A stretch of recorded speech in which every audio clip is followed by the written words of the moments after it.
Praise the Lord. దేవుడి నామానికి మహిమ కలుగును గాక. ఎలా ఉన్నారు? బాగున్నారా?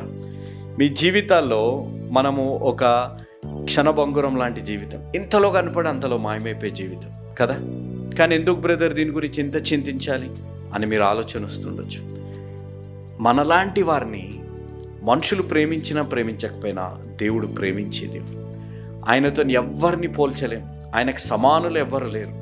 కానీ ఆయనలో ఉన్న గొప్పతనం మనం తెలుసుకోవాలి అని అంటే ఈ ప్రార్థనలో ఏకీభవించండి, ఈ రక్షణ సువార్త వినండి. మహోన్నతుడా, జీవం కలిగిన మా దేవ, జీవాధిపతి, సర్వాధికారి అయిన దేవ, ఎంతైనా నమ్మదగిన గొప్ప దేవుడివి తండ్రి, మాకు ఇచ్చిన ఈ అద్భుతమైన సమయాన్ని బట్టి ఎంతో వందనాలు.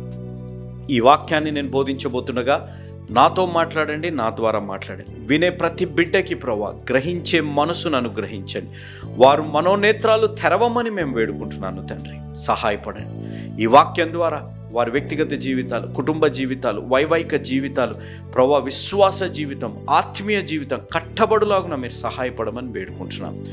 వారు ప్రార్థన అవసరతలు మాకు ఇవ్వకపోయినా వారి కొరకు మాకిచ్చిన ప్రతి బిడ్డని, యేసు అనుచరులకు ఇచ్చిన ప్రతి ప్రార్థన అవసరతని పేరు పేరున మీ పరిశుద్ధ పాదాల దగ్గర తీసుకొని వస్తున్నాం. వీటిలో ప్రాముఖ్యంగా తండ్రి సురేంద్ర బాబు గారు ప్రభా, వారు తప్పిపోయారు చాలా రోజుల క్రితం ప్రభా. వారు ఎక్కడున్నా క్షేమంగా ఉండి తిరిగి వచ్చేలాగున రూత్ ఆనంద్ తెరీసా గారు వివాహం కొరకే, అదేవిధంగా జాన్సన్ గారు గృహ కన్స్ట్రక్షన్ కొరకే, పుష్పలత గారు గవర్నమెంట్ జాబ్ తన కుటుంబం కొరకే, జోష్న గారు నార్మల్ డెలివరీ కొరకే, రిన్నీ గారు వివాహం కొరకే, షారాబాయి గారు ఓల్డ్ ఏజ్లో ఉన్నారు, మంచి ఆరోగ్యం కొరకే ప్రార్థించమన్నారు.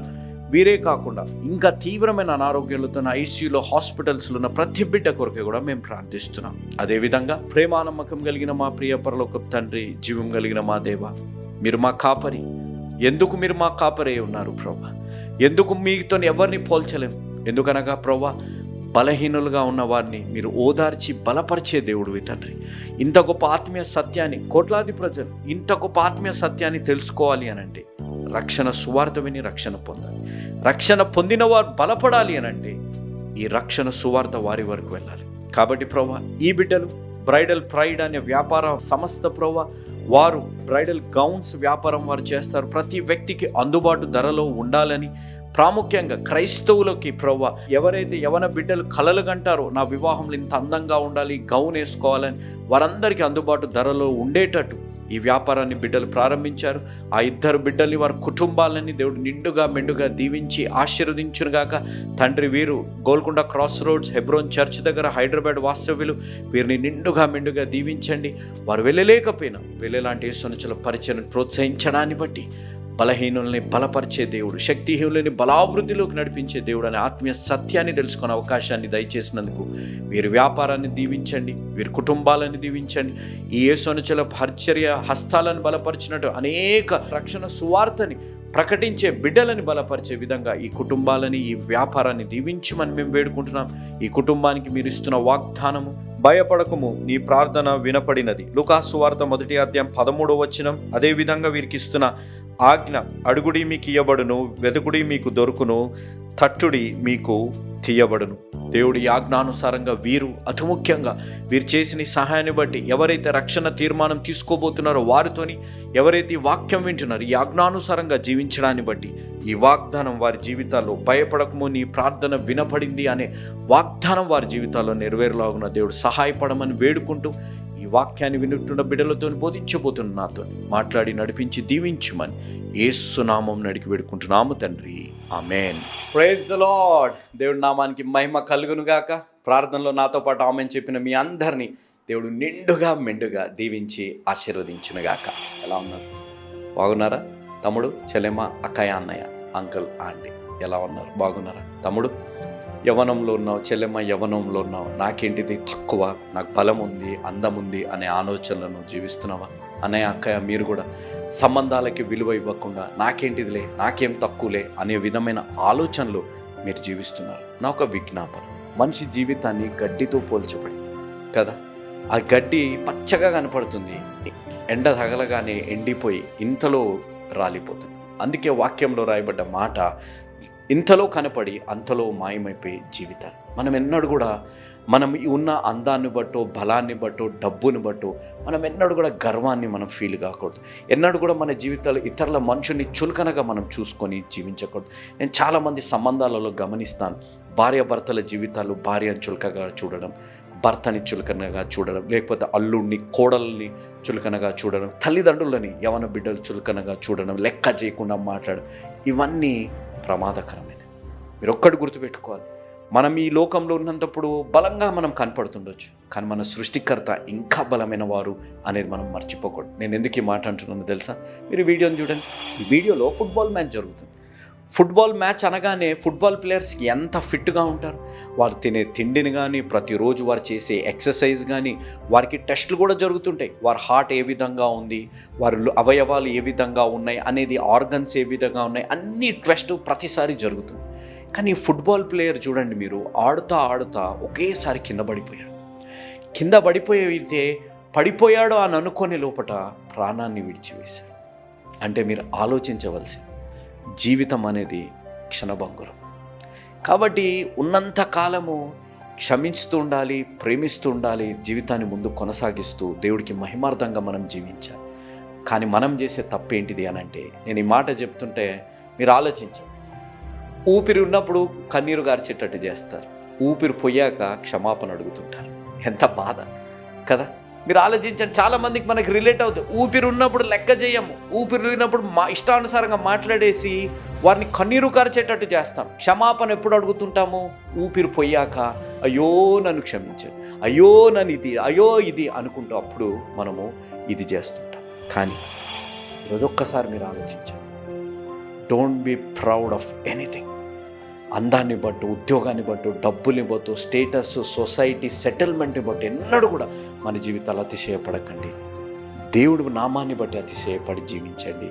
దేవుడు మిమ్మల్ని తప్పనిసరిగా ఆయన మహిమార్థంగా దేవుడు మిమ్మల్ని తీర్చిదిద్దే దేవుడు ఉన్నారు అనే సత్యాన్ని మనం గ్రహించాలి. ఈ విధంగా గ్రహింపు మీలో, మీ ప్రేమించే వారిలో, మీ కుటుంబ సభ్యుల్లో కూడా రావాలని మీ ప్రియతమాన్న జోషన్న గారు స్థాపించిన యేసు అనుచరులనే ఈ కుటుంబం మీ కొరకు ప్రతిరోజు, మీరు మరవకండి, ప్రతిరోజు 4 పూటలు, ప్రతి శనివారం రోజంతా ప్రార్థన చేస్తుంటాం. మీరు ఈ స్క్రీన్ మీద వచ్చే నెంబర్స్కి మీరు ఫోన్ చేయండి.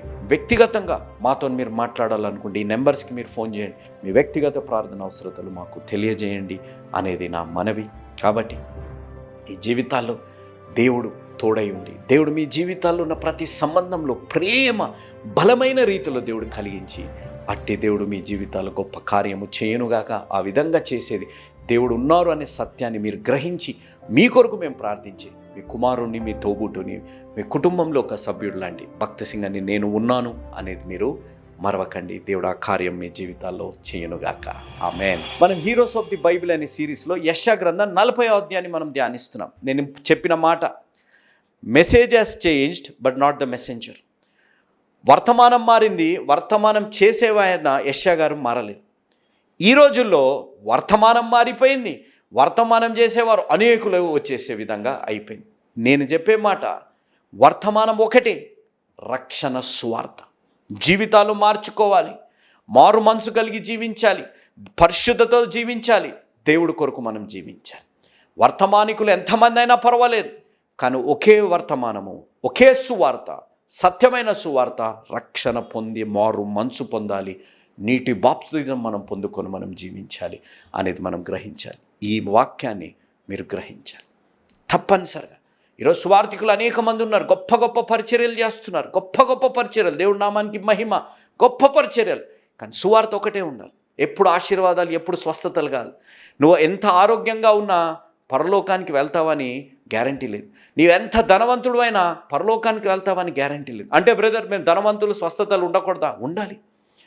ప్రథమమైనది, ప్రాముఖ్యమైనది రక్షణ, మారు మనసు అనేది మనం గ్రహించాలి. నువ్వు రక్షణ లేకుండా, స్వస్థత కలిగిన, రక్షణ లేకుండా ఆశీర్వదింపబడి ధనవంతుడైనా వేస్ట్. నువ్వు రక్షణ పొందు, ఆటోమేటిక్గా స్వస్థతలు, అద్భుతాలు నీ జీవితాల్లో దీవింపబడే విధంగా, నువ్వు ఇతరులకి దీవించబడే విధంగా, తగ్గింపు స్వభావంతో దేవుడికి మహిమ తెచ్చే విధంగా దేవుడు నిన్ను తీర్చిదిద్దుతాడు అనేది మనం గ్రహించాలి. ఈరోజు మనం ధ్యానించేది, మనం మొట్టమొదటి పాయింట్ ధ్యానించాం, గాడ్ స్పీక్స్ కంఫర్ట్. మొదటి వచనం నుంచి 5వ వచనం వరకు. ఈరోజు రెండోది మనం గమనిస్తే కంఫర్టర్ ఈజ్ అవర్ షెపర్డ్. మనల్ని ఓదార్చేవారు మన కాపరి. 6వ వచనం నుంచి 11వ వచనం వరకు. మనల్ని ఓదార్చే దేవుడు మన కాపరి అనేది మనం గ్రహించాలి. 6వ వచనం నుంచి మనం గమనిస్తే 6వ వచనం, ఆలకించుడి, ప్రకటించుమని ఒకడు ఆజ్ఞ ఇచ్చుచున్నాడు, నేనేమి ప్రకటింతునని మరి ఒకడు అడుగుచున్నాడు. సర్వశరీరులు గడ్డి అయి ఉన్నారు, వారి అందమంతయు అడవి పువ్వు వలె ఉన్నది. యెహోవా తన శ్వాసము దాని మీద ఊదగా గడ్డి ఎండును, పువ్వు వాడును. నిశ్చయముగా జనులు గడ్డి వంటి వారే, గడ్డి ఎండిపోవును, దాని పువ్వు వాడిపోవును. మన దేవుని వాక్యము నిత్యము నిలుచును. ఇక్కడ మీరు గమనించండి, మనుషులు ఎలాంటి వారు? గడ్డి లాంటి వారు. ఏది నిలిచిపోను నిత్యము? దేవుని వాక్యం. అయితే బ్రదర్, దీంట్లో ఓదార్పు ఎక్కడుంది బ్రదర్ అని మీరు అడగొచ్చు. ఇక్కడే మీరు లోతుగా అర్థం చేసుకోవాల్సింది, గడ్డి లాంటి మనల్ని దేవుడు ఇంతగా ప్రేమిస్తున్నారు. మట్టిని ఇంతగా ప్రేమించి దేవుడు ఓదారుస్తాను అని అంటున్నారు. కానీ మనం చేసేది ఏంటిది? మనం దేవుడి కంటే గొప్పవారం అనే విధంగా మనం ఆలోచిస్తుంటాం. ఇందాక మీరు ఈ వీడియోని చూశారు కదా, ఇంతలో చనిపోయాడు. అప్పుడు వరకు ఆడుతున్నాడు, నవ్వుతున్నాడు, అతను చనిపోయాడు. గడ్డి లాంటి జీవితమే.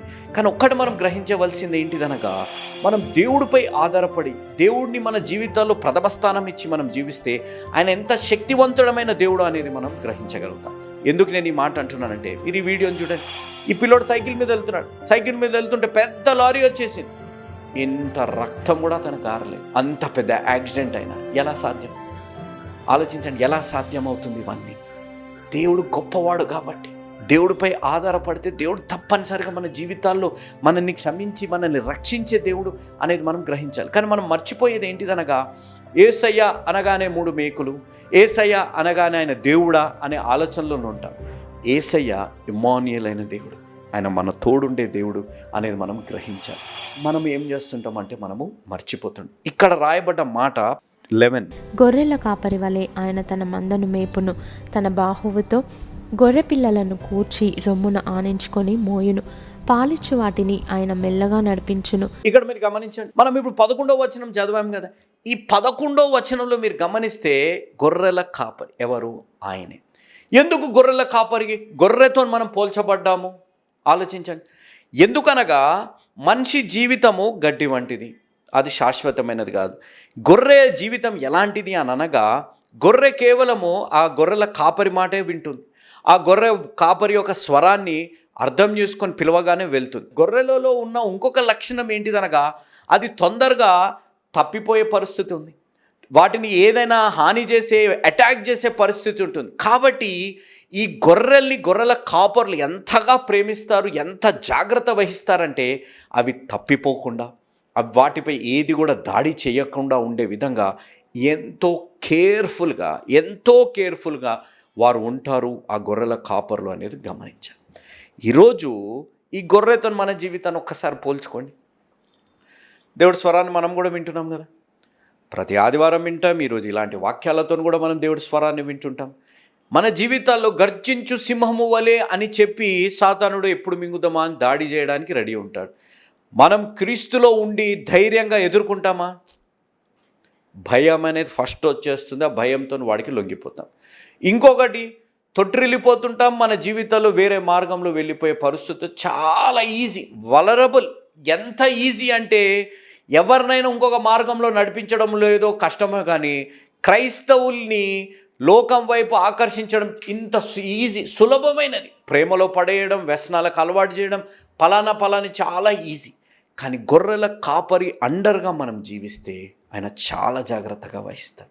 ఎంత జాగ్రత్తగా వహిస్తాడంటే ఆయన చేతుల్లో ఎత్తుకుంటాడు, ఆయన హృదయానికి హద్దుకొని జీవిస్తాడు. ఆయన మన జీవితాలు అంత బహుగా మనల్ని ప్రేమించి ఆ గొప్ప రీతిలో మన పట్ల జాగ్రత్తగా ఉంటారు అనేది గమనించాను. నేను గొర్రెల కాపరు అనే మాట నేను గమనించాను. తండ్రి అని దేవుడు ఎంత గొప్పవారు అని అంటే, తండ్రి ఈ భూలోకంలో ఉన్న తండ్రులు చాలా చాలా చులకనగా, చాలా లైట్గా, విలన్లుగా చూస్తారు. కానీ వీడియోని మీరు చూడండి. ఈ వీడియోలో తండ్రి చేసే పని మీరు కొంచెం క్షుణ్ణంగా వీడియోలు చూస్తే, చిన్న పిల్లలు పడిపోయేటప్పుడు వారికి దెబ్బ తగలకుండా ప్రతి తండ్రి ఎంత గొప్ప రీతిలో కాపాడు. అంటే ఎంత జాగ్రత్త. వారు వేరే పనిలో ఉన్నా, వారు ఏది ఉన్నా ఎంత మెలకుగా ఉండి, మన దేవుడు కొనకడో నిద్రపోవడం అనే మాట అంటుంటాం, కానీ అలాంటి స్వభావాలు మనుషులలో దేవుడు ఇచ్చాడు అనేది మనం గ్రహిస్తామా? మర్చిపోతుంటాం, మనం గ్రహించం. మనం ఇక్కడ మీరు చూస్తుంటే ఈ వీడియోలో చూడండి, ప్రతి బిడ్డకి హాని కలగకుండా తండ్రి ఎంత గొప్ప రీతిలో కాపాడుతున్నారు. ఆ విధంగా నీ తండ్రి కూడా నిన్ను కాపాడే దేవుడు అనేది ఎందుకు మర్చిపోతాం? ఆయన నిన్ను చేతులతో ఎత్తుకొని నిన్ను హత్తుకునే దేవుడు అనేది మనం ఎందుకు మర్చిపోతున్నాం? అంత గొప్ప దేవుడు మన కాపరిగా ఉన్నప్పటికీ కూడా మన జీవితాల్లో కన్నీరు, బాధ, శ్రమలు, భారము అనే దాంట్లో కృంగిపోయి మన జీవితాల్లో దేవుడి నుంచి దూరం అయిపోతుంటాం. కానీ దేవుడు ఈ 40వ వచనంలో అంటున్న మాట, నేను నిన్ను ఓదార్చే దేవుడు, నేను నీకు కాపరిగా ఉండే దేవుడు. నువ్వు ఒక గడ్డి లాంటిది నీ జీవితమే, కానీ నువ్వు నా తోడు ఉంటే నేను ఒక గొర్రెల కాపరిగా నిన్ను కాపాడే దేవుణ్ణి అనే మాట ఇక్కడ రాయబడి. మూడవది మనం గమనిస్తే 12వ వచనం నుంచి 26వ వచనము, మూడో point, our comforter is incomparable. మన ఓదార్చే దేవుడు ఎవరితో పోల్చలేము అనేది గమనించాలి. 12వ వచనం నుంచి 26వ వచనం వరకు. తన పొడిసిటిలో జలములు కొలిచిన వాడెవడు? జేనతో ఆకాశంలో కొల చూచిన వాడెవడు? భూమిలోని మన్ను కొలపాత్రలో ఉంచిన వాడెవడు? త్రాసుతో పర్వతములను తూచిన వాడెవడు? తూనిక చేత కొండలను తూచిన వాడెవడు? 18. కావున మీరు ఎవనితో దేవుని పోల్చుదురు? ఏ రూపమును ఆయనకు సాటి చేయగలరు? విగ్రహమును చూడగా శిల్పి దానిని పోతపోయెను, కంసాలి దానిని బంగారు రేకులతో పొదుగును, దానికి వెండి గొలుసులు చేయును. 25. నీవు ఇతనితో సమానుడవని మీరు నన్నెవనికి సాటి చేయుదురు అని పరిశుద్ధుడు అడుగుచున్నాడు. దేవుడితో ఎవరిని పోల్చగలుగుతాం? మీరు ఒక మాట మీరు గమనిస్తే, పరిశుద్ధ గ్రంథం అనగానే ఎంతో బోరింగ్ ఉంటుంది బ్రదర్, ఏం చదువుతాం బ్రదర్, అందరి దగ్గర అందరి దేవుళ్ళు ఒకటే, అందరు ఒకేలాగా ఉంటారు కదా బ్రదర్ అని అనుకోవచ్చు. మీరు ఒకసారి బైబిల్ చూడండి.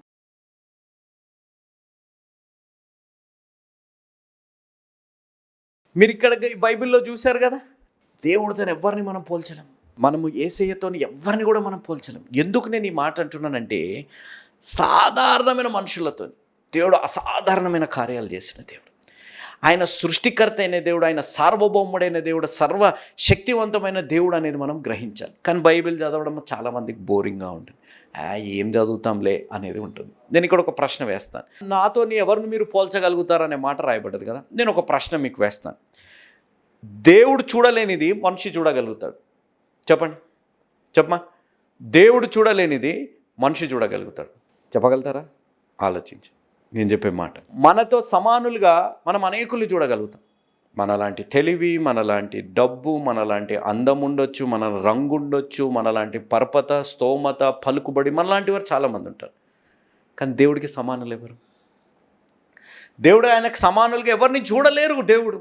Because nobody is there, he is incomparable. దేవుడికి సమానులుగా ఎవరు లేరు అనేది మన జీవితాల్లో మనం గ్రహించాలి. మీరు ఇక్కడ ఈ వాటని మీరు ఈ వచనాలలో మీరు గమనిస్తే ఒక్కసారి మీరు చూడండి, యెషయా గ్రంథం 40వ అధ్యాయం 22వ వచనం. ఆయన భూమండలము మీద ఆసీనుడై ఉన్నాడు, దాని నివాసులు మిడతల వలె కనబడుచున్నారు. ఒకడు తెరను విప్పినట్లు ఆయన ఆకాశ వైశాల్యమును వ్యాపింపజేసెను. ఒకడు గుడారము వేసినట్లు ఆయన దానిని నివాస స్థలముగా ఏర్పరచెను. మిడతలు అనే మాట ఎక్కడిన్నాం మనం? మీరు చెప్పండి. మిడతలు అనే మాట యెహోషువ కాలేబ్ గారు దగ్గర మనం విన్నాం. అక్కడ 10 మంది వచ్చి మనం మిడతల్లాగా ఉన్నాం వాళ్ళ ముందు అని.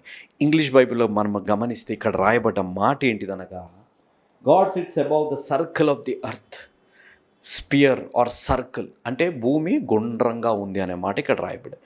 కానీ చాలామంది చెప్పేది ఏంటిదంటే, శాస్త్రవేత్తలు ముందుగా కొలంబస్ గారి సమయంలో శాస్త్రవేత్తలు అనేది భూమి ఫ్లాట్గా ఉండేది అనగా, వీళ్ళు ఎవ్వరు బైబిల్ని సత్యంగా భావించారు. ఎప్పుడైతే వారు తెలుసుకుంటారో అవే మాటలు కొన్ని వేల సంవత్సరాల ముందే బైబిల్లో సమకూర్చబడ్డ యెషయా గారు రాయబడ్డది ఆ సమయంలో ఉంది అని అన్నప్పుడు అప్పుడు అందరూ నోర్లు మూసుకుంటారు.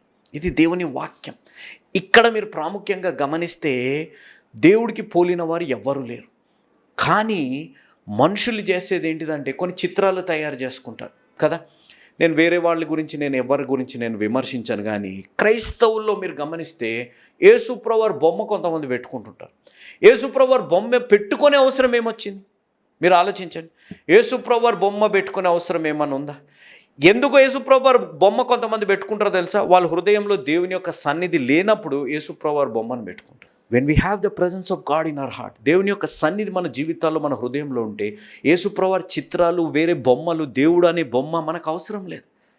ఆయన మనలో నివసించినప్పుడు మనమే పరిశుద్ధంగా ఉండి ఆయన మన ద్వారా గొప్ప కార్యాలు చేసే దేవుడు అనేది మనం గ్రహించాలి.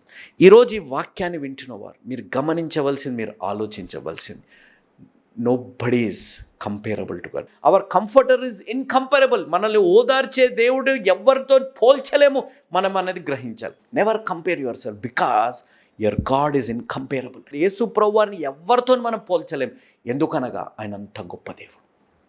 ధనవంతుడు బంగారు బొమ్మ తయారు చేసుకుంటాడు, పేదవాడు ఒక చెక్కతోని బొమ్మ తయారు చేసుకుని ఉంటాడు. కానీ మన దేవుడు ఆయన తయారు చేసిన మనుషులలో నివసిస్తాడు. దేవుడి నామానికి మహిమ కలుగునగాక. ఈరోజు ఈ వాక్యాన్ని వింటున్నారు, మీరు గ్రహించవలసింది గాడ్ ఈజ్ ఇన్కంపేరబుల్ అనేది మనం గ్రహించాలి. అందుకే చాలామంది అంటుంటారు, నన్ను కూడా నా అన్నిలో అయిన స్నేహితులు అంటుంటారు, మీ దేవుడు కనపడాడు కదా, మాకు ఆధారం ఉంది కదా. నా దేవుడు కనపడాడు, కానీ నా ఆశీర్వాదాలు నా జీవితాల్లో కనపడతాయి. God is invincible but his blessings are visible అనేది మనం గ్రహించాలి. అందుకే ఒక పాట ఉంది తెలుగులో, సమానులు ఎవరు ప్రభు, సమానులు ఎవరు ప్రభు, దేవుడికి సమానులు ఎవరు, నథింగ్, నో బడీ.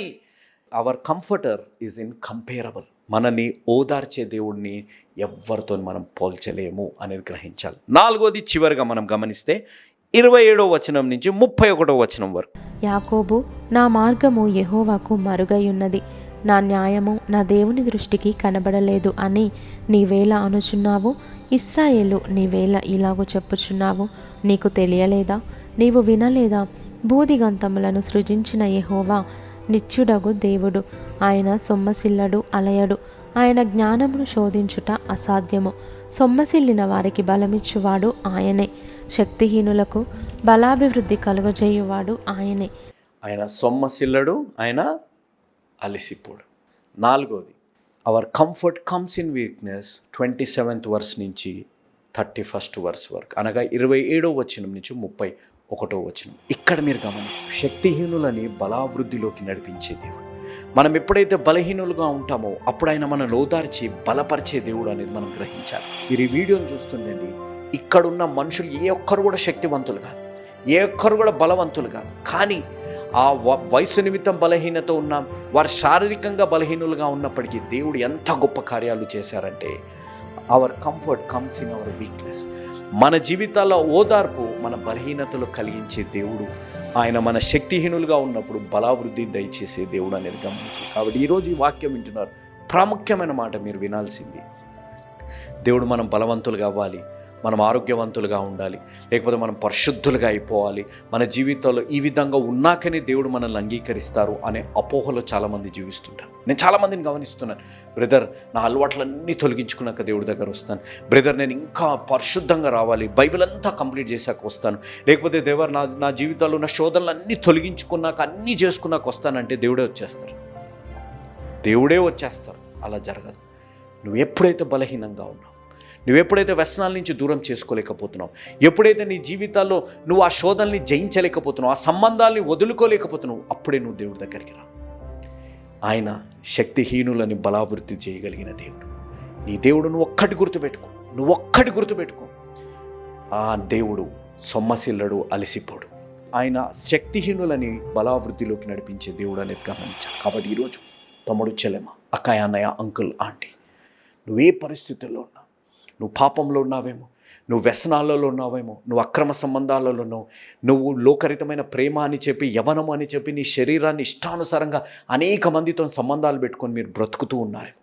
నేను ఇవన్నీ మానుకున్నాక, ఇవన్నీ తొలగించుకున్నాక వస్తాను, లేకపోతే దేవుడు నన్ను అంగీకరిస్తారా అనే అపోహలో మీరు జీవిస్తున్నారు. కానీ దేవుడు ఈరోజు అంటున్న మాట, నీ బలహీనతలో నేను నిన్ను ఓదార్చే దేవుడిని. నీవు పరిపూర్ణతలోకి, పరిశుద్ధతలోకి వచ్చాక నేను అంగీకరించే దేవుని కాదు, నీ బలహీనతలోనే, నీ పాపంలోనే, నీ శోధనలోనే, నీ వ్యసనాల్లోనే నేను అంగీకరించే దేవుడు. నీ కొరకు సొమ్మసిల్లకుండా, నీ కొరకు నా కొరకు సొమ్మసిల్లకుండా, అలిసిపోకుండా ఆ దేవుడు ఎదురు చూస్తున్నాడు నిన్ను ఓదార్చడానికి. ఆ ఓదార్పు నీ బలహీనతలో దేవుడు అనుగ్రహించునుగాక.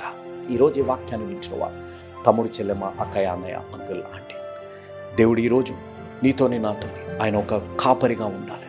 ఈ వీడియోలో చూస్తే ఒక తండ్రి ఏ విధంగా తన బిడ్డల్ని కాపాడుకుంటున్నాడో ఆ విధంగా దేవుడు నీ కాపరిగా ఉండాలి. నీ జీవితంలో నువ్వు తొట్టిల్లిపోయే అవకాశాలు ఎక్కువ ఉన్నాయి. నీ జీవితంలో సాతానుడు దాడి చేసే అవకాశం ఎక్కువ ఉంది. నీ జీవితంలో నువ్వు ఏ శోధనకైనా లొంగిపోయే అవకాశం ఉంది. అలాంటి అవకాశంలో నువ్వు ఉండకుండా ఆయన చేతులతో నువ్వు ఎత్తుకొని ఆయన హృదయానికి హద్దుకొని జీవించాలని దేవుడు ఆశ కలిగి ఉన్నాడు. ఎందుకనగా గడ్డి లాంటి జీవితం ఇంతలో కనపడే అంతలో మాయిపోయే లాంటి జీవితాల్లో ఆయన నీకు కాపరిగా ఉండాలని, ఆ కాపరైన దేవుడు నిన్ను ఓదార్చాలని, ఆ ఓదార్చే దేవుడు ఎవరితో పోల్చలేని దేవుడు, అంత గొప్ప దేవుడు అనేది నువ్వు గ్రహించగలుగుతున్నావా? ఆ దేవుడిని నువ్వు ఎవరితోని కూడా నువ్వు పోల్చలేవు. ఎందుకనగా మీరు గ్రహిస్తే ఆ దేవుడు బలహీనుల్ని బలపరిచే దేవుడు, శక్తిహీనుల్ని బలావృద్ధిలోకి నడిపించే దేవుడు. ఈ వీడియోలో మీరు చూస్తే ఇక్కడ ఉన్న గొప్ప గొప్ప భక్తులు, బైబిల్లో ఉన్నవారు శక్తిహీనులు, బలహీనులు, కానీ దేవుడు వారిని బలపరిచి గొప్ప కార్యాలు చేసిన దేవుడు. ఆ గొప్ప కార్యాలు నీ జీవితంలో జరగాలని ఆయన నీ కొరకు ఎదురు చూస్తున్నాడు. నువ్వే పరిస్థితుల్లో ఉన్నా తమ్ముడు, చెల్లెమా, నువ్వు ఏ పాపంలో ఉన్నా, ఏ అనుమానాలలో ఉన్నా, నీ జీవితంలో నువ్వు ఏ ఓదార్పు కావాలని నువ్వు ఎదురు చూస్తున్నావు, ఏ సంబంధాలలో నువ్వు శ్రమలు అనుభవిస్తున్నావు, ఏ జీవితంలో అయితే నువ్వు ఆ బాధని, కష్టాన్ని భరించుకుంటూ ఇంకా చాలు నాతో కాదనే పరిస్థితుల్లో నువ్వు ఉన్నావు, ఆ దేవుడు ఈరోజు అంటున్న మాట, దేవుడు అంటున్న మాట, మనిషి అంటున్న మాట కాదు, దేవుడు అంటున్న మాట, ఓదార్చు. మన బలహీనతలో ఆయన నిన్ను ఓదార్చే దేవుడు. ఆ దేవుడు ఈరోజు నీ కొరకు ఎదురు చూస్తున్నారు. అలయక, సొమ్మసిల్లక, అలిసిపోకుండా. He's never tired, he's waiting for you. మనుషులు వేచి చూసి అలిసిపోయి వెళ్ళిపోతారేమో, కానీ దేవుడు, నువ్వు ఎక్కడైతే దేవుడిని వదిలి వెళ్ళవో అక్కడే దేవుడు నీ కొరకు ఎదురు చూస్తున్నావు. ఆ దేవుడిని నువ్వు హద్దుకొని నీ జీవితంలో నువ్వే బాధనైతే బాధపడుతున్నావు ఆ బాధ తొలగింపబడాలి. నీ జీవితంలో ఎక్కడైతే నువ్వు తొట్టిల్లిపోయావో అక్కడి నుంచి తిరిగి రావాలి. ఏ శోధనలోకి అయితే నువ్వు వెళ్ళిపోయావు, ఏ సాతాను దాడికి లొంగిపోయి దేవుడి నుంచి దూరం అయిపోయావు, అక్కడి నుంచి నువ్వు తిరిగి రావాలి అని ఆశగా ఉందా? ఇదే అనుకూల సమయం, ఇదే రక్షణ దినం. ఉన్న పాటున, ఉన్న చోటున మన పాపాలని మనం ఒప్పుకుంటే, దేవుని సొంత రక్షకునిగా మనం అంగీకరించగలిగితే, ఆయన అలయక, సొమ్మశిలక ఎదురు చూస్తున్నాడు. నీ పాపంలో, నీ అపరిశుద్ధతలో, నీ అపవిత్రతలో, నీ బలహీనతలో దేవుడు నీ కొరకు ఎదురు చూస్తున్నాడు. సొమ్మశిలక, అలిసిపోక ఆయన నిన్ను బలపరచడానికి, నిన్ను పరిశుద్ధపరచడానికి, నువ్వు తొట్టిల్లిపోయిన జీవితాల్లో నిన్ను సరైన మార్గంలో, వంకరి మార్గాల నుంచి దేవుడు స్పష్టమైన మార్గంలో, కొండలాంటి సమస్యలు, లోతైన లోయలాంటి వ్యసనాల నుంచి దేవుడు నిన్ను తప్పించి సరైన మార్గంలో నడిపించాలి. ఎడారి లాంటి వైవాహిక జీవితం, ఎండిపోయిన వైవాహిక జీవితం, నీ జీవితంలో లోయలాంటి వైవాహిక జీవితాలు, కుటుంబ జీవితాల్లోంచి బయటకి తీసుకొని వచ్చి నిన్ను ఓదార్చి ఆయన నిన్ను బలపరిచి దీవించాలని ఆశ కలిగి ఉన్నారు. ఆ కార్యం జరగాలంటే ఈరోజే ఒక నిజమైన యేసు అనుచరుడిగా మారాలి. ఎందుకనగా యేసు మార్చేది జీవితాలు, మతాలు కాదు అనేది మీరు ఎవ్వరు మరవకండి. ముగించుకునే ముందు ప్రార్థన చేసుకొని ముగించుకుందాం. మహోన్నతుడా, జీవం కలిగిన దేవా, జీవాధిపతి, సర్వాధికారి అనే దేవా, ఈ వాక్యం మీ ఆత్మ నడిపింపు ద్వారా జరిగిందని మేము నమ్ముచున్నాం. పరిశుద్ధాత్మ దేవా, మా కాపరి ఉన్నందుకు ఎంతో వందనాలు ప్రభా. శక్తిహీనుని బలాభివృద్ధిలోకి నడిపించే దేవుడు సజీవుడని ఆత్మీయ సత్యాన్ని గ్రహించి రక్షణ తీర్మానం తీసుకున్న ప్రతి బిడ్డని నిండుగా మెండుగా దీవించి ఆశీర్వదించుమని యేసు నామం అడిగి వేడుకుంటున్నాము తండ్రి, ఆమేన్. Praise the Lord. మీ ముందుకు రావడానికి ఒక ప్రాముఖ్యమైన కారణం, మేము ఈ టీవీ పరిచర్యని ఎందుకు ప్రారంభించాం, ప్రాముఖ్యంగా తండ్రి అయిన నాన్నగారు, కీర్తిశేషులైన నాన్నగారు జోష్ అన్నగారు ఎందుకు ప్రారంభించారు అనేది వారి మాటల్లోనే విందాం. ఈ కార్యక్రమాన్ని నిర్వహించడానికి నేను ఎంతో ధైర్యం చేశాను అనే విషయాన్ని జ్ఞాపకం చేస్తున్నాను. డబ్బుండి కార్యక్రమాన్ని ప్రారంభించలేదు, నన్ను రక్షించి ఇంతవరకు పిలిచిన ప్రభు ఉన్నారు అని, తదుపరి విశ్వాసులైన మీరు ఉన్నారు అనే ధైర్యంతో ఈ కార్యక్రమాన్ని కొనసాగిస్తున్నాం. విన్నారు కదా, నాన్నగారు ఏ ధైర్యమైతే వారు చేసి టీవీ కార్యక్రమాలని ప్రారంభించారు, మన రక్షకుడైన యేసు ఉన్నారని, విశ్వాసులైన మీరు ఉన్నారనే ధైర్యంతోనే ఈ టీవీ కార్యక్రమాలని మేము కొనసాగిస్తున్నాం గత సంవత్సరాలుగా. ఇక ముందు కూడా మేము కొనసాగించాలి అని అంటే మీలో విశ్వాసులైన మీరు, ప్రేరేపింపబడ్డవారు మీరు, వచనం వెంబడి వచ్చిన ధ్యానాలు జోషన్న గారివి, పాయింట్ వైజ్ ధ్యానాలు జాన్ స్పర్జన్ గారివి, హీరోస్ ఆఫ్ ది బైబిల్ అనే సిరీస్ ధ్యానాలు భక్త్ సింగ్ నావి కొనసాగేటట్టు మీరు ప్రేరేపింపబడితే, మీరు సహాయం చేసి మీరు నేరుగా నాతోని మాట్లాడవచ్చు. నాతో మాట్లాడి మాకు సహాయం చేయాలనేది నా మనవి. కాబట్టి మీరందరూ ఏ భారమైతే, సేవా భారమైతే నాన్నగారు గత 40 సంవత్సరాలుగా ముందుకు కొనసాగించారు, ఇప్పుడు యవనస్తులమైన మా అన్నగారు జాన్ స్పర్జన్ గారు మాపై ఉంది. కాబట్టి మీరు కూడా ఏ విధంగా నాన్నగారిని అయితే ప్రోత్సహించారు, నాన్నగారిని ఆదరించారు, మమ్మల్ని కూడా ఆ విధంగానే ప్రోత్సహించి ఆదరిస్తారని నమ్ముచు సెలవు తీసుకుంటున్నాను. దేవుడు మిమ్మల్ని దీవించి ఆశీర్వదించునుగాక. ఆమేన్.